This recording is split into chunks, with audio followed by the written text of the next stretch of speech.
बिस्मिल्लाहिर्रहमानिर्रहीम। अस्सलाम वालेकुम नाजरीन। गर्मी का मौसम शुरू हो चुका है, कहीं ज़्यादा तेज़ धूप तो कहीं हल्की तपश है। ऐसे में खाने की चीज़ों पर मक्खियाँ, घरों में मच्छर, छोटे मोटे कीड़े, अचार में फफूंदी लगना एक आम बात है। मगर जहाँ हम आपकी सेहत, ब्यूटी और जायकों का ख्याल रखते हैं, वहीं आपकी घरेलू मुश्किलात में बेहतरीन टिप्स और टोटके भी आप तक पहुँचाते हैं।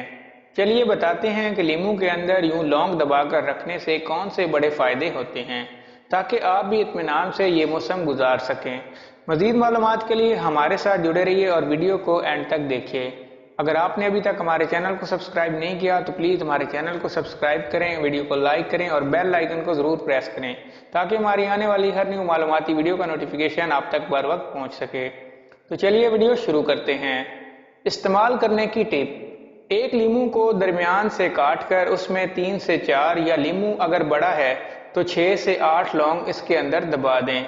इसको घर के कोनों में रख दें। इससे आपके घर में मच्छर और मक्खियां तो दूर दूर तक नहीं आएंगी। लीमू में लौंग लगाकर उसके ऊपर थोड़ा सा बेकिंग पाउडर डालकर घर में उस जगह पर रखें जहां चींटियां आती हों। तमाम चींटियां लीमू के पास आकर मर जाएंगी। अगर आपने अचार घर में बनाकर रखा हुआ है तो उसमें लीमू काट कर लौंग डालकर रख दें। अचार में कभी फफूंदी नहीं पड़ेगी। गर्मी में खाना जल्दी खराब हो जाता है, तो बेहतर है कि खाना जब फ्रीजर में रखने लगें तो उसके ऊपर ये लौंग वाले लीमू का एक टुकड़ा रख दें। खाना बिल्कुल भी खराब नहीं होगा। फायदा क्यों? इन टिप्स में लीमू और लौंग का इस्तेमाल किया गया है, जो कि एंटीबायोटिक और एंटी फंगल हैं। ये किसी चीज़ को ख़राब होने नहीं देती और मक्खियों मच्छरों की इजाफी पैदाइश से रोकती हैं। अगर आपको हमारी ये वीडियो अच्छी लगे तो हमारे चैनल को सब्सक्राइब करें, वीडियो को लाइक करें, शेयर करें। Thank you.